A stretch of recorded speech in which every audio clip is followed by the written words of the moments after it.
Asher White told me to get the hell out of our house. But other than by his side, I had nowhere to go. Lying in the wreckage of a Greyhound bus, I sent a text to Asher. Ash, can you send me that song you wrote for me? I want to listen to it again. Asher replied almost instantly. Deleted it. Could you hum a few lines? My body was getting colder, and my fingers weren't listening to me anymore. I stared at the phone screen as it lit up and went black, until my heartbeat gradually slowed to a stop. It didn't matter. My right ear, the only one that still had hearing, was completely deaf now anyway, thanks to the slap he gave me earlier. A second after I closed my eyes, Asher sent an MP3 file. Love of my life, I'm probably dying. The freezing wind is whistling through the shattered bus window. My fingers are so stiff I can barely hold my phone. Asher must be furious with me right now. I can almost see him roaring at me, telling me to get lost, to get the hell out of our house. He's always like that, no filter, a temper that hits hard and fast. When things were good, he'd recklessly shield me from any trouble. But now I've become the trouble in his eyes. And other than by his side, I have nowhere to go. The light from the phone screen is a bit blinding. I struggle to type. Ash, can you send me that new song you wrote for me? I want to listen to it again. He replies almost instantly. Deleted it. The screen goes dark. I press the button to light it up again. Breathing is getting harder. The cold has taken root deep in my bones. I don't want to give up. My fingers trembling, I slowly tap out the words. Could you hum a few lines? I watch the screen go black. I don't have the strength to light it up again. It doesn't matter. I can't hear anything anyway. My left ear has been deaf since birth. My right ear went last month. One slap from him, and the world went completely silent. But Asher wasn't always like this. He used to get incredibly nervous if I so much as coughed. In the winter, he'd tuck my freezing hands and feet against his chest to warm them. All I had to do was ask, and he'd sing for me, day or night. Now, he won't even pretend to care. The beating in my chest gradually stops. I close my eyes. The moment darkness completely swallows me, the phone clenched in my hand is yanked away. I suddenly open my eyes and see myself still slumped in that window seat. My forehead is pressed against jagged glass shards. My eyes are sealed shut with blood, and my frostbitten cheeks are covered in a thin layer of ice. A firefighter in orange rescue gear hands my phone to someone next to him, then carefully steadies my head with both hands. His movements are efficient. My stiff limbs are hoisted onto his shoulder. Captain, the last passenger is out. The phone screen in the captain's hand suddenly lights up, showing a new message for my Ash. It's an MP3 audio file. Title, Love of My Life. I look down, raising a semi-transparent hand to wipe a tear from the corner of my eye. Then I look back at myself, quietly sleeping, oblivious to everything around me. I'm dead. Silently, I died on this freezing, battered interstate bus. I died on the road to nowhere after he told me to get out. The only silver lining is that death restored my hearing. The captain taps the notification from my Ash and hits the call button. It doesn't go through. To live with Asher, my parents back in the country disowned me. They pretended they never had a son. Since 4 years ago, I've had nothing. Only him. The captain hits the call button a second time. Finally, it connects. Hello, are you the owner's partner? I can't hear Asher's reply, but the captain frowns instinctively and hangs up quickly. Cap, what did they say? The firefighter carrying me asks quietly. The captain scratches his head awkwardly. A guy answered. Cursed me out something fierce. I reach out to grab the phone, but my hand passes through it. I want to explain to Asher. It's not what he thinks. Suddenly, my soul burns hot. The world spins, and suddenly, Asher's music studio appears before my eyes. This place looks exactly how I could imagine it with my eyes closed. We chose every piece of furniture together. The soundproof glass wall, the professional equipment, the neatly stacked sheet music. Then I see them. Asher is sitting at the console, brows slightly furrowed, his long fingers sliding the faders. Caleb is sitting to his left in the spot that used to be mine, half his body, leaning against Asher's arm. He whispers something that makes Asher chuckle and affectionately flick his forehead. Him again. Caleb is Asher's junior from college. The first time I met Caleb, Asher brought a few friends to visit the studio. They were all art school students, witty, fashionable. They surrounded Asher, discussing some avant-garde concept from a contemporary musician, laughing constantly. I walked in carrying a tray of cut fruit, feeling like a stagehand who had wandered onto the set. Caleb smiled and asked me, "Asher says you own a flower shop? That's amazing. Did you study art in college too?" I opened my mouth, but the words "I never went to college" got stuck in my throat. I managed a forced smile, just messing around trying to make a living. I set down the fruit platter and quietly backed out. The moment the door clicked shut, I realized clearly that the world Asher and I shared was being divided into two parts by that door. He was inside, walking toward a broader horizon, and I was left outside. A long-suppressed anger instantly washed away my hollow sadness. If he hadn't stolen Asher's time, how would Asher and I have ended up here? The way he acted helpless at school to get attention, those wide-eyed looks of adoration, and those phone calls that always seemed to come right when Asher and I were on a date. Without thinking, I rushed over and tried to shove Caleb. I lost my balance and fell right through Caleb's body, landing on the floor. Oh right, I'm not human anymore. I can't touch them and they can't sense me. Caleb rubbed his shoulder, looked around, and spoke in a soft, sugary voice. "Did you go out to take a call just now? You look a little upset." Asher pursed his lips and didn't speak. Caleb watched his expression, then chuckled lightly, blinking with feigned understanding. "Was it Felix? He almost made you breach your contract. He probably wants to apologize, right? Forget him. The most important thing right now is fixing this track for you. Didn't you say the producer is demanding? Let's hustle." His voice held a deliberately suppressed impatience as he slid a fader on the console. Asher was a music major. Caleb was a drama major, Asher's junior. "MHM. Thank God I have you, otherwise I wouldn't know what to do. Ash, you're the best." Caleb had landed the chance to sing the closing theme for a TV drama he was acting in, and the demo had to be finished within days. Asher didn't hesitate to offer up his studio. I scrutinized Caleb's helpless little flower act, clinging to Asher, and the fire in my chest flared up again. If only Caleb could be as understanding as you used to be, and not so paranoid all the time. Asher sighed at the boundary-crossing intimacy, his tones sounding exhausted, and maybe a little nostalgic? Paranoid?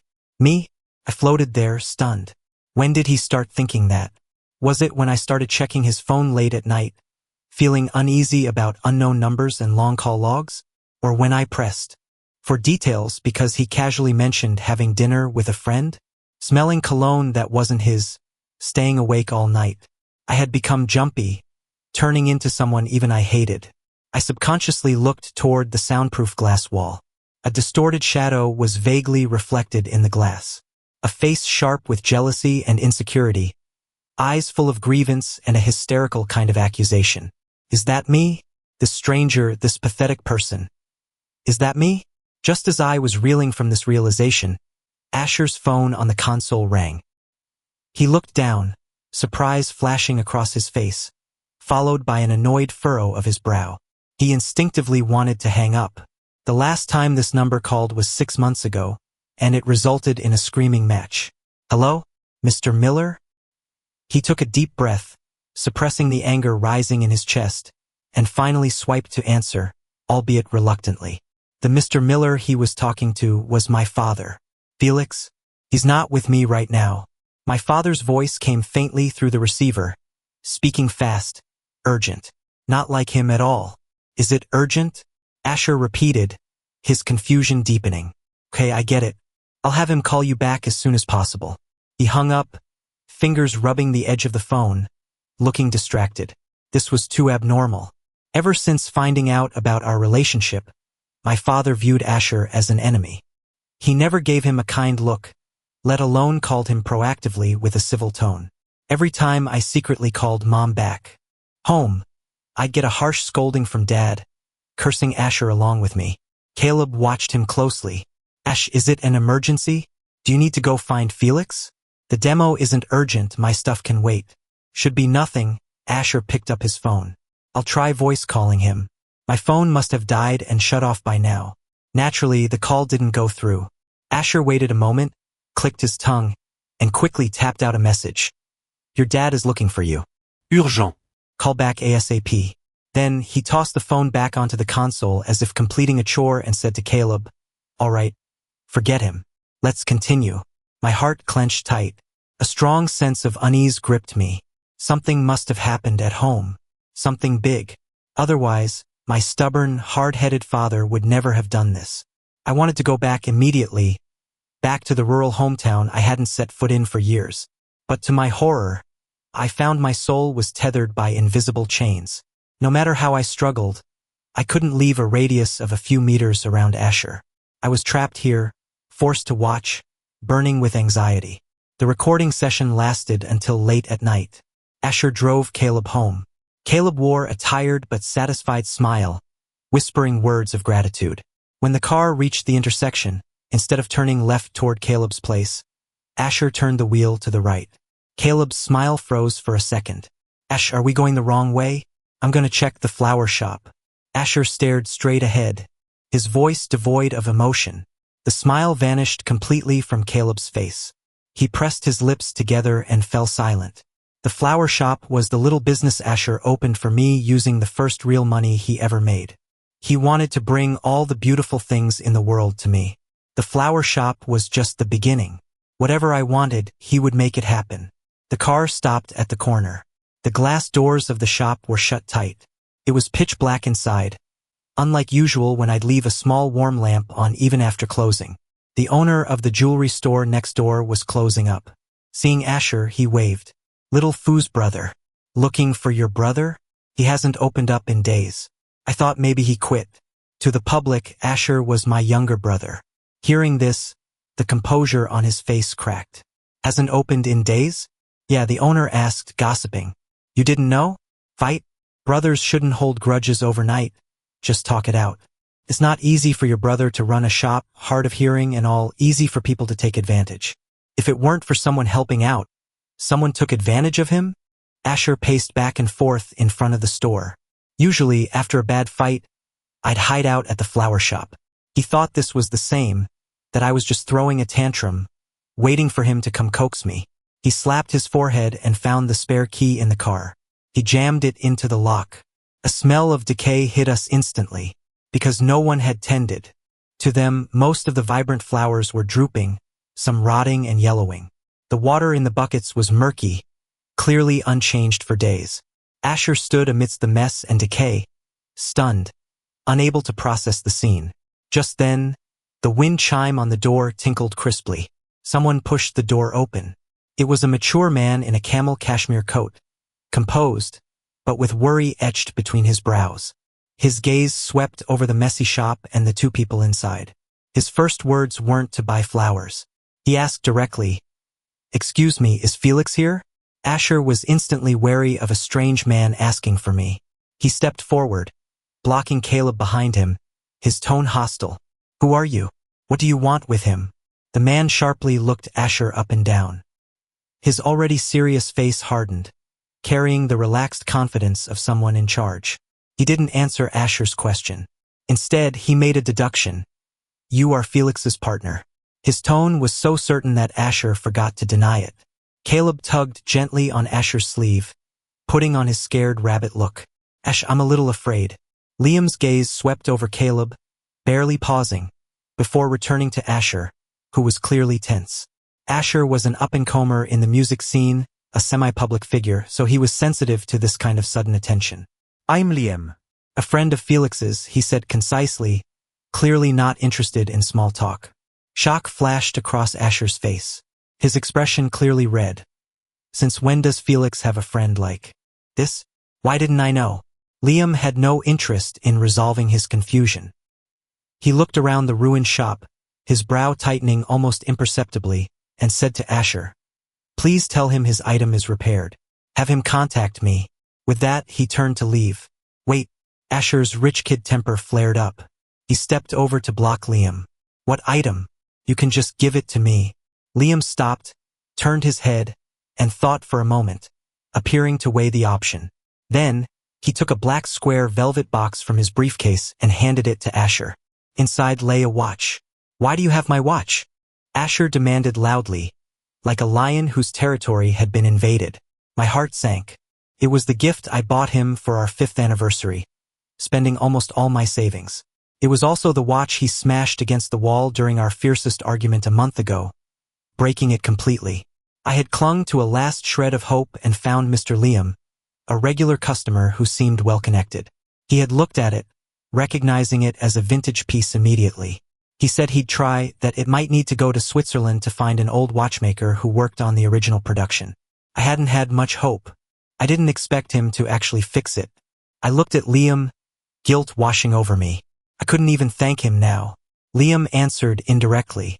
The dial and strap are restored, but for the movement inside, one specific part is completely out of production. The hands won't move anymore. Asher stared at the gleaming watch in silence. I knew him. The deeper the silence, the hotter the anger burning inside. His knuckles turned white as he gripped the box, deforming the velvet. He watched Liam walk away, his eyes complicated and unreadable. On the drive back, the atmosphere in the car was freezing. Caleb tried to make conversation. Ash, about my new song. I'm tired. Asher cut him off coldly, his mind clearly elsewhere. Caleb choked on his words, smart enough to shut up and look out the window.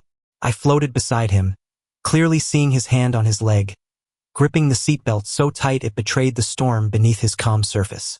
Asher distractedly dropped Caleb off at his place. He didn't offer his usual reminders to take care. He whipped the car around. He didn't drive back to our apartment. He drove straight to the White family villa. It was late, but the villa was ablaze with lights. Asher's mother heard the car and came out, pulling him aside, looking worried. Your dad's blood pressure is high lately. Be good, don't make him angry, okay? Asher waved the hand that was now wearing the watch, signaling he understood. Also, after you fighting him for so many years, your dad finally relented. Tomorrow, remember to bring that boy Felix over. We'll have a family dinner, okay? I followed Asher inside, openly entering for the first time. Unfortunately, it was in this form. Asher's mother, Elaine, stood under the porch light, looking expectant. As her son's car approached, she smiled. But when Asher and Caleb got out together, her smile froze. Asher, who is this? Where is Felix? Why didn't he come? Before Asher could speak, Caleb jumped in, plastering a fawning smile on his face. He held out expensive supplements. Caleb pinched his voice, making it sickeningly sweet. Hi, Aunt Elaine. I'm Asher's junior, Caleb. Sorry to intrude today, just a little token of respect, please accept it. It is an intrusion. Elaine didn't take the bags, leaving Caleb's hand hanging in mid-air. Mom! Asher pushed Caleb's hand down, defending him. Aren't these the brands you usually like? I changed my tastes. Elaine's eyes darted between Caleb and Asher. Caleb offered the bags again. Auntie, next time I'll definitely call ahead. This was my mistake. This time, Elaine took the gift, a playful, cynical smile on her face. 7 p.m. sharp. Asher's father, Arthur White, returned home on time. A strange silence filled the living room. Arthur's sharp gaze landed on the living room, paused slightly when he saw Caleb, then looked at his wife. Elaine immediately walked over and whispered something in his ear. Arthur's face showed no emotion. He simply said dinner and walked to the dining room. At the long table, the atmosphere was oppressive. Elaine cut a piece of steak and handed it to Arthur. Don't be so serious, you're scaring the kids. Steak again. Foreign food. What's so good about it? Arthur was a typical traditional patriarch, but he had married a wife who studied abroad. Despite his complaints, he obediently ate the steak Elaine cut for him, clearly enjoying it. After a few bites, Arthur asked Asher without looking up, Didn't I tell you to bring that person? Asher's grip on his knife and fork tightened. He avoided his father's eyes. Felix had something come up last minute. He couldn't make it. What is more important than a family gathering? Arthur's gaze was torch-like. Hearing the words family gathering, Caleb clenched his jaw imperceptibly. I'm not sure. Asher couldn't come up with a lie, his voice getting weaker. Elaine gracefully wiped the corner of her mouth with a napkin. Even if he's busy, he could at least call? That child. He wasn't so rude before. Asher didn't reply, as if even he realized something was wrong. The worry he had been deliberately ignoring began to surface in his eyes. Seeing her son like this, and glancing at Caleb trying hard to act obedient, Elaine put down her silverware and took out her phone. No, I have to video call Felix. I need to interrogate him. Not coming and not telling the elders, it's improper. Asher wanted to stop her, but Elaine had already dialed my video call. I thought it would ring unanswered or go straight to voicemail. However, the video connected in the next second. The face on the screen, of course, wasn't mine. A young man in a crisp police uniform appeared in the frame. Deceased. Elaine's voice shot up an octave, the phone nearly slipping from her hand. Asher bolted up from his chair, snatching the phone, his face almost pressed against the screen. What did you say? What traffic accident? What are you talking about? How could Felix? That's impossible. You have the wrong person. Veins popped on his forehead. Startled me. I had never seen him lose composure like this, not even during our worst fights. Sir, please calm down. The accident happened yesterday. A Greyhound bus rolled over on the interstate. Mr. Felix Miller's body is currently at the city hospital morgue. Are you family? Body? Morgue? Asher repeated the words, as if he couldn't grasp their meaning. His lips moved, but no sound came out. The rage in his eyes slowly turned hollow. Sir? Yes, I'm Felix's boyfriend. I'm sorry, sir. We need a spouse or immediate family member. Caleb stood up, timidly pulling at Asher's arm. Ash, surely it's a mistake. Maybe Felix is just... Shut up. Asher shoved him away. The force sent Caleb stumbling into the dining table, silverware clattering loudly. Asher didn't even look at him. Like a madman, he grabbed his car keys and rushed out. Asher. Elaine shouted anxiously from behind him. Arthur stood up too, supporting his swaying wife. He yelled in a deep voice to Asher, who was already at the door, Calm down. I'll have the driver take you. Too late. Asher's car had already vanished into the night. He sped the whole way. He kept muttering my name, running red lights, racing towards City Hospital. He grabbed every medical staff member he saw, asking incoherently where the victims from yesterday's crash were. Accompanied by an indescribable, cold smell, he arrived. The staff lifted the white sheet. I saw myself, lying there quietly, face ashen. The wound on my forehead had been cleaned up, but it still looked gruesome. My long eyelashes were lowered, never to flutter again. He once said he liked how obedient I looked when I slept. Now I was obedient forever. Asher was rooted to the spot, his body trembling. He moved forward agonizingly slowly, reached out a hand, and just as his fingertips were about to touch my cold cheek, he jerked back. Asher finally was willing to see me. Like this. No, impossible. He murmured. Felix, get up, get the fuck up. Stop pretending. He threw himself forward, grabbing my shoulders and shaking them violently, screaming. Get up. I order you to get up. Do you hear me? Didn't you want to marry me? I agree. What is this stunt you're pulling? Are you threatening me? I floated to his side, trying to catch his falling tears. Our last fight was about marriage and his contract. But he had shares in the company, so it wasn't really a breach of contract. He wanted to wait for his career to go further. And I couldn't wait, didn't want to wait anymore. Officers rushed over to restrain him, and medical staff scolded him sharply. Sir, please respect the deceased. Deceased? What deceased? He's not. He's just throwing a tantrum. He's lying to me. He won't leave me. He goes wherever I go. You don't understand. He wouldn't. His shouting grew quieter, finally turning into suppressed whimpers. Asher collapsed to the floor, hands gripping the edge of the metal gurney holding my body. I didn't know what to say. If you loved me this much, why were you so cruel to me when I was alive? Just then, Arthur and Elaine arrived, with Caleb following closely behind. Caleb stopped at the door, half his face hidden in shadow. The corner of his mouth in the light curled up slightly. Elaine saw Asher collapsed on the floor in a mess, then saw the lifeless me on the metal bed. She immediately covered her mouth, legs giving way as she leaned against Arthur. Arthur held his wife tight. A phantom pain shot through where my heart used to be. The anger I felt right after dying was replaced by conflicting emotions. I wanted to touch Asher's hair, to comfort him like I always did when he was down. My consciousness was suddenly pulled into a chaotic blur of light and shadow. The surrounding cold and the smell of antiseptic vanished, replaced by the humid scent of earth and grass. I saw 15-year-old Asher, his face bruised purple and blue. He was wearing a pristine white t-shirt that looked out of place in the surroundings, his skin a shade that hadn't seen much sun. He was being led by the village chief to the empty house next to mine. He had the arrogance of a city prince, but also a trace of hidden fear. Rumor was he caused big trouble in the city, so his family sent him to the middle of nowhere to build character and lay low. The chief rubbed his hands together, smiling obsequiously at my father. "Old Fu, please look after young Master White here. 3 meals a day delivered, clean bedding provided."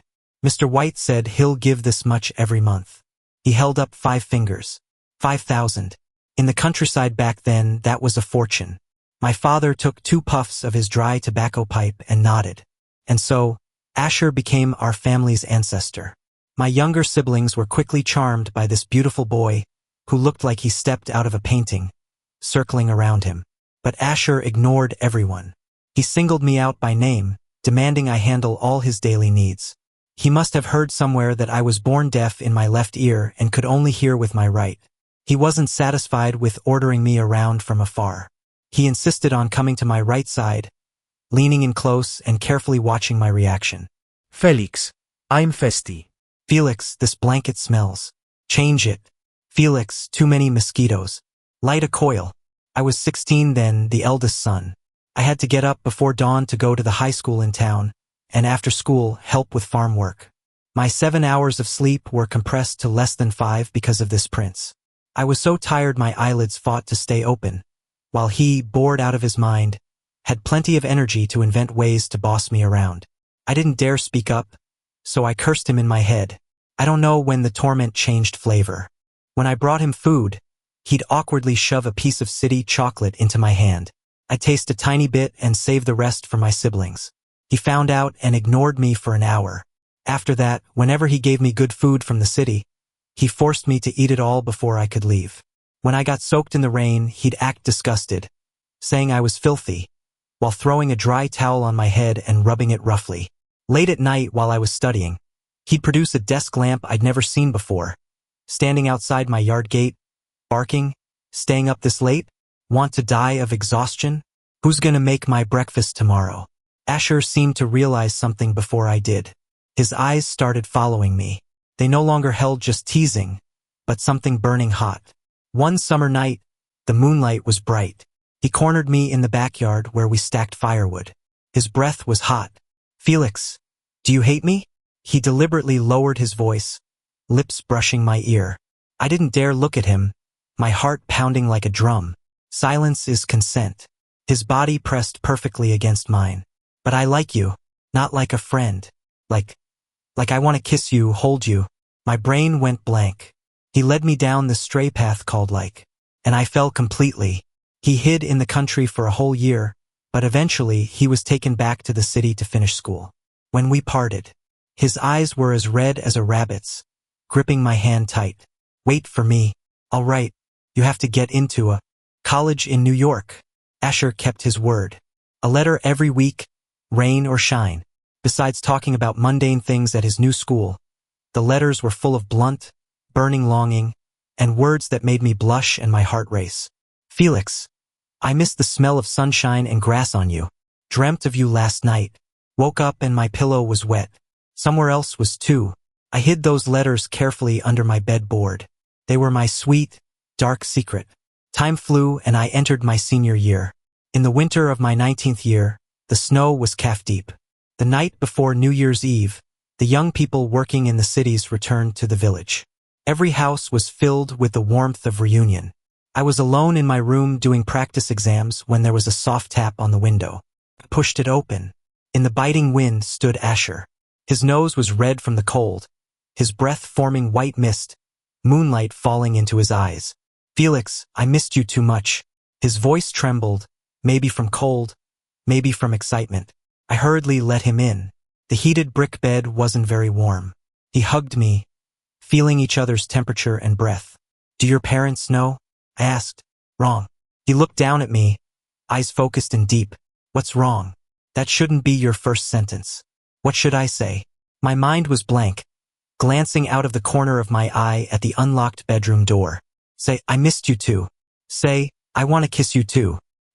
He slowly lowered his head, warm, soft lips covering mine. Grinding. Don't. My refusal was like the snowflakes outside, weightless. Answering me was the kiss of a boy's burning passion. Green, but enough to ignite me. The wind howled outside, unable to drown out the sound of our frantic heartbeats. In a blink, exams were over. The moment I walked out of the exam center, Asher was standing in the bustling crowd holding a huge bouquet of red roses. His eyes lit up. He walked over quickly, shoved the flowers into my arms, and dragged me to a quiet corner outside the school gate. Happy graduation, my boyfriend. Thanks. I looked up at him. He laughed, messed up my hair, and lowered his head to kiss me. More practiced than that winter night, more lingering. We were immersed in the joy of reunion, completely unaware that not far away my mother, who shouldn't have been there, was watching us with a face the color of iron. The basket in her hand crashed to the ground, boiled eggs and apples rolling everywhere. It was over. Mom went home crying. Father's rage, the clan's accusations and curses, hit me like a storm. Do you know what you're doing? Homosexuality is perversion. Do you want to be a freak? I'm not. I just like Ash. Absurd. My father raised a brick high in the air. I closed my eyes. Felix, Asher, who I didn't know had followed me back, held me in his arms. He took the brick for me. Blood instantly flowed from his head. No matter how I begged, in the ancestral hall, in front of all the clansmen, my father announced I was struck. From the family tree. I was never allowed to step into the foo house again. I don't have this kind of shameful son. For a man, you've thrown away all our ancestors' face. Get out. Never come back. I was kicked out, taking nothing but the clothes on my back. But luckily I had Asher. Blood still wet on his face, he held my hand tight. Don't be scared, Felix. You have me. I am your home. From now on, where I go, you go. Liar. I pulled myself out of the memory, my soul weaker than before. In the morgue, Asher's crying had quieted to suppressed sobs. He slumped on the cold floor, no longer screaming, no longer trying to touch the cold body. A police officer reminded him in a low voice to contact my parents to handle arrangements. Asher seemed to just react, blindly patting his pockets. After a few seconds, he realized vaguely that in his rush, he had left his phone on the dining table at the villa. His phone had my father's contact info. He stood up unsteadily, looking more like a ghost than I did, walked straight to his car, started it, and drove away from the hospital. I thought he would go back to the villa to get his phone. But he didn't. The car turned toward another familiar direction, our little home. He walked to the door, seemingly out of muscle memory, and rang the doorbell. Once, twice. No answer. He stood there, dazed for a moment, then lifted a trembling finger to the fingerprint lock. Beep. The door opened. Inside, it was exactly as it was the day I left. The smell of an empty house. Where had he been living these days? With Caleb? He kicked off his shoes and walked inside barefoot. Crunch. The sound of something shattering. He paused, eyebrows knitting slightly. He lifted his foot. Blood beads slowly seeped out.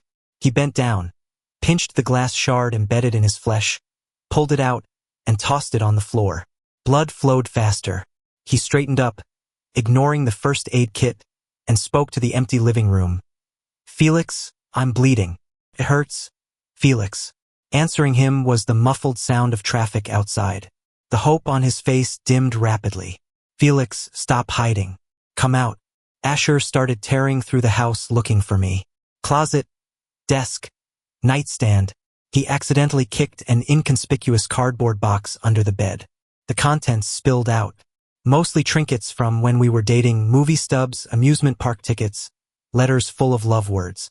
Among these memory-filled items, a slightly worn manila envelope stood out. Wait, don't open it. Asher opened the envelope and pulled out the A4 paper. It was an acceptance letter from Columbia University. The major was garden design, something I once mentioned I was interested in. You said you didn't get in. In that moment, I could almost hear the crash inside his head. I clearly remembered that summer that decided our fates, how I casually told him. My scores weren't great, I probably won't get into a good college. Really, I can take the exams again later. At the time, Asher's parents had cut off his money. If I didn't work, Asher might not even have gotten his high school diploma. Our future would have been impossible. So I hid the acceptance letter, covering it with happy memories of us.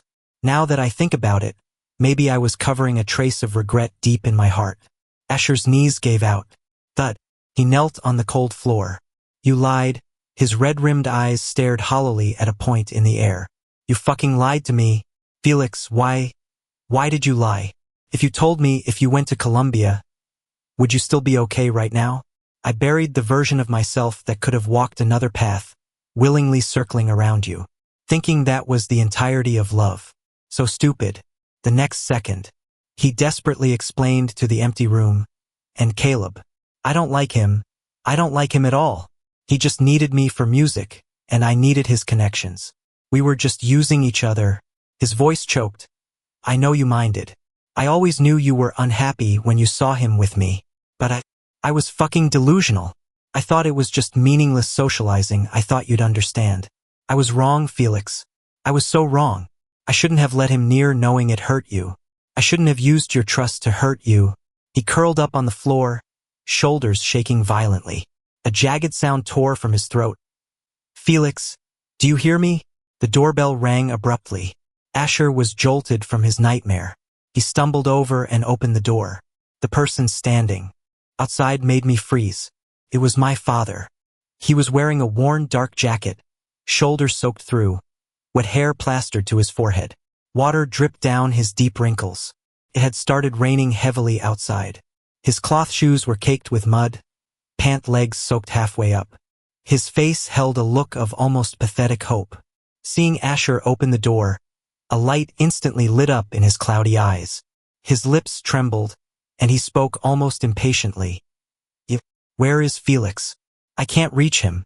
Is he here? Asher opened his mouth, throat choked by guilt. 2 lines of tears rolled down without warning. The hope on father's face solidified, then flooded with massive panic. Why are you crying? Where is Felix? What happened to him? Speak. Asher broke down and told him everything, the accident, the morgue, the cruel truth. The blood drained from father's face. No. Impossible. He mumbled, like he was sleepwalking. Asher hurriedly tried to help him inside to rest. No. Hospital. Take me to the hospital. I want to see my son. Now. Asher didn't dare delay. Supporting my father, who could barely walk, they rushed to City Hospital. At the morgue, father was unexpectedly calm. Calm in a way that scared me. He walked step by step to the gurney, reached out a hand covered in calluses and cracks, and incredibly gently brushed the bloody hair from my forehead, revealing the pale skin underneath. His hand hovered over my cheek for a long time, trembling, not landing. Father turned to the doctor, his voice raspy, careful, as if afraid to wake me. Doctor, my son. Was he in pain when he went? The doctor was silent, eyes full of pity. Silence was the answer. I didn't hurt, Dad. It didn't hurt at all. I leaned on Father's shoulder. I'm just tired. I want to go home. Father closed his eyes and didn't ask again. He immediately found the officer in charge, hunched over, tone pleading. Officer, when can I take my son home? Once the paperwork is done and signed. Father signed his crooked name on the death certificate. In the empty hospital corridor, Father stopped a funeral service worker, awkwardly asking about the next steps. I heard the man whisper that transporting a body back to the countryside intact was complicated and expensive. He suggested cremation here, then taking the ashes back. It was easier. Is that the only way? What if he can't find his way home? Asher, who had been following at a distance, stepped forward and said to my father, I'll arrange everything. I will bring Felix home. Father turned his head, lips moving. The eyes that once blasted fire at Asher were now exhausted. He rubbed his hands together and whispered, Thank you. Asher flinched at the words, lowering his head, afraid to meet Father's eyes. Uncle, don't say that. It's what I should do. He felt guilty. He didn't deserve that thanks. After settling my dazed father in a 5-star hotel near the hospital, Asher fled. The rain kept falling, washing over everyone's heavy hearts tonight. I floated in the cold air above the funeral home. The body that had held laughter, tears, warmth, and all love and hate was slowly pushed into the square entrance. The door closed, cutting off everything. No ceremony, no goodbye, just the dull hum of machinery. When it came out, only a small, cold sandalwood box remained. Father wrapped the wooden box in a clean black cloth. The hands that once raised a brick to hit me now held me tight against his chest. The mouth that disowned me now murmured not to be afraid, that he was taking me home, back to my roots. Father insisted on taking the train back home. Asher had no choice but to accompany him. Father placed me on his lap, using his body to shield me from people passing in the aisle. He barely closed his eyes the whole trip. Bloodshot eyes watched the scenery flying backward out the window. Occasionally he would lower his head and whisper so only we could hear. Almost there. We're almost home. The day of the funeral. Caleb called saying he wanted to come. Felix didn't like me getting too close to you when he was alive. Don't make him unhappy again. After a bumpy journey, we finally returned to the village I hadn't stepped in for years. To my surprise, Liam found his way here somehow. He had arrived before us. Low houses, familiar dirt roads. Everything seemed unchanged, yet everything had changed. Only then did I learn what the urgent matter was. My mother had fallen and fractured her pelvis a month ago. She had been bedridden and critically ill. She missed her unfilial son day and night, her condition fluctuating. Father couldn't reach me, had no other choice, so he swallowed his pride and called Asher. My siblings came back from school. Sobbing, they took the black cloth-wrapped box from Father. They placed it on a temporary altar in the center of the main room. Behind it hung my black and white photo, taken when I graduated high school, smiling shyly. Funerals in the village follow a set routine. Father carried Mom on his back and settled her into a wheelchair. I didn't dare look back at the night Mom saw my ashes and cried until she fainted. She beat Father's chest, blaming him for driving me away, then beat her own chest, blaming herself for not doing more before letting me go. The Swona horns blew a mournful tune. Relatives and neighbors came to light incense, offering words of regret. As an outsider, Liam wore a black suit and actively helped out. Asher hung his head low, face pale. No one knew what he was thinking. Liam seemed much more composed. He silently lit incense, bowed, then stepped aside, his gaze lingering on my photo for a long time. According to custom, the wake lasted several days at the house, with Taoist priests performing rites, before the closest kin carried the ashes to the family burial plot in the hills. The whole process was loud and long, filled with performative wailing, Swona music, and chanting. I floated peacefully in the air. The emotions, originally hidden in my heart, were being drawn out bit by bit. Sadness or joy seemed to blur for me. Soil gradually covered my box. Mom finally couldn't hold it in, falling out of her wheelchair, throwing herself at the edge of the grave, wailing my name over and over. Father stood aside, jaw clenched tight, muddy tears circling in his eyes. My siblings helped Mom up, weeping just as hard. Asher stood a bit further from the crowd, staring intensely at the pit being filled, blood seeping from his palms. He didn't cry, but his whole body was shaking with fine tremors. Liam walked up beside him. I liked Felix. What? Asher's eyes widened, looking incredulously at the man openly admitting to being a rival. Surprised? Liam smiled faintly. Felix was better than you imagine. I pursued him, but he firmly rejected me. He told me he had a partner for life, and they were going abroad to get married soon. He really was great. You didn't deserve Felix. And you would have? Me? Liam shook his head. I wouldn't have either. Asher secretly tucked a check, enough to keep my family comfortable for the rest of their lives, under my photo. After the funeral, he left silently. I watched Asher get further and further away. I felt my soul floating in the yard, getting fainter. But it seems I don't have to be tied to Asher anymore. That's nice.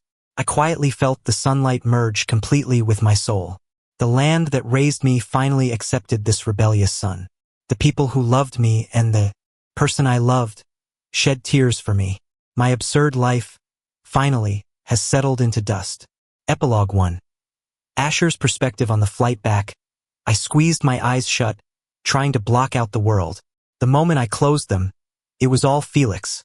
It was the image of us squeezed into that tiny rental when we first got back to New York.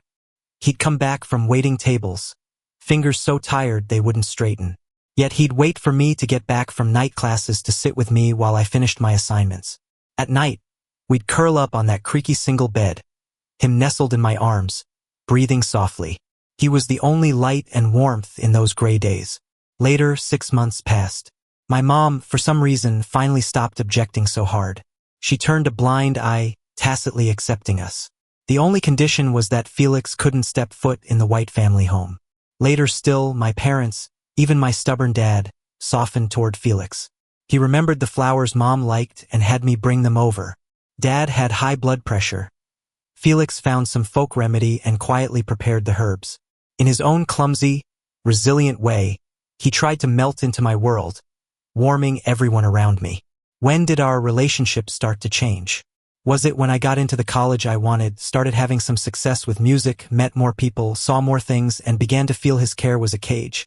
Or was it when I got used to his meticulous care, gradually forgetting that he was an individual with dreams and talent?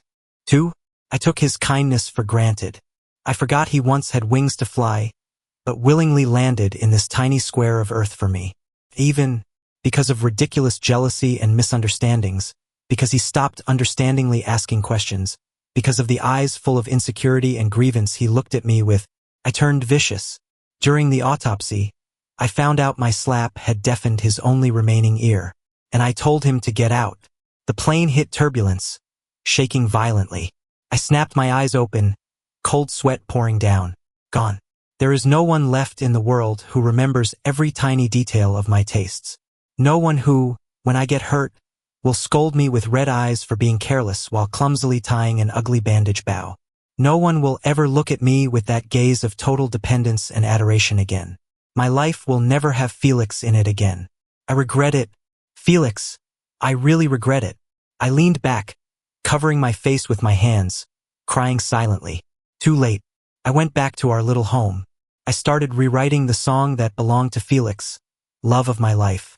The melody was no longer romantic and lingering. It was filled with sorrow and reluctance. The day the new song dropped, I did a live stream. This song is dedicated to my past lover. I am retiring from singing permanently, because my music, along with my soul, died with him. The best Felix in the world is never coming back. After the stream, I looked at the Columbia acceptance letter taped to the wall. The funeral in Felix's hometown, I still didn't dare tell his family this good news. I was afraid of the look in their eyes if they knew. It silently declared my selfishness, stupidity, and my unforgivable sin. I destroyed our love, and I destroyed the brilliant life he should have had. Epilogue. Liam, the first time I walked into that flower shop, it was to buy flowers for my fiancée. Felix was on his tiptoes arranging stock on a high shelf. What kind of flowers do you need? He turned around, a light sheen of sweat on his forehead. I said I needed a bouquet for my fiancée. He nodded, fingers moving skillfully through the blooms. His gaze was focused as he trimmed the stems. Add 2 stems of chamomile, he handed me the bouquet. It makes the whole arrangement livelier. I noticed he always tilted his right ear slightly when listening to people. Later, once I knew him better, I learned his left ear couldn't hear. But that didn't stop him from running the shop perfectly. When I found out people sometimes gave him trouble because of his hearing, I, for the first time, took care of those people for someone I'd only met a few times. Later, I found excuses to go often. One day the office needed decoration, the next a friend's grand opening needed baskets. Really, I just wanted to see him. After getting familiar, I discovered that although he hadn't gone to college, he knew a lot. Floral knowledge goes without saying, but he could talk eloquently about color theory and plant care. Read when it's slow, he smiled. Since I opened a flower shop, I should be professional. Turns out, his floral arrangements had won provincial awards. He was that kind of person, whatever he did it the best he could. I knew it was wrong. I had a fiancé getting married at the end of the year. It was a lavender marriage to cover the fact that I liked men. But seeing him, I couldn't suppress the thoughts in my heart. Until once, asking about his family, he said naturally, I live with my boyfriend. My heart sank. Thrilled to confirm his orientation, yet devastated that someone was already by his side. I still couldn't help it. I hinted at my true situation. He was confused at first. When he understood, his eyes grew distant. Felix, I finally said it. I admire you, maybe more than admire. He frowned, looking at me very seriously. Mr. Liam, you have a fiancé. That's wrong. That's fraud. His words made me ashamed. I hurriedly explained the true nature of the agreement. He listened, silent for a moment, and his expression softened a bit. So that's how it is. I misunderstood you. His tone was gentle, but the distance remained. I knew I never had a chance. In the days we met after that, he would occasionally mention his eyes lighting up. He said they were going abroad to get married. They were partners for life. Looking at him, I knew clearly that I didn't deserve him. My circumstances might have been better than his, but emotionally he was purer than me, braver than me. He could give up everything for love, living openly, while I could only hide behind the cover of a marriage. After he passed, I went to see him off. I stopped the young man named Asher. I said I liked Felix, and I said I didn't deserve him. It wasn't false modesty. In my heart, Felix deserved the best love in the world. Unfortunately, neither Asher nor I could give it to him.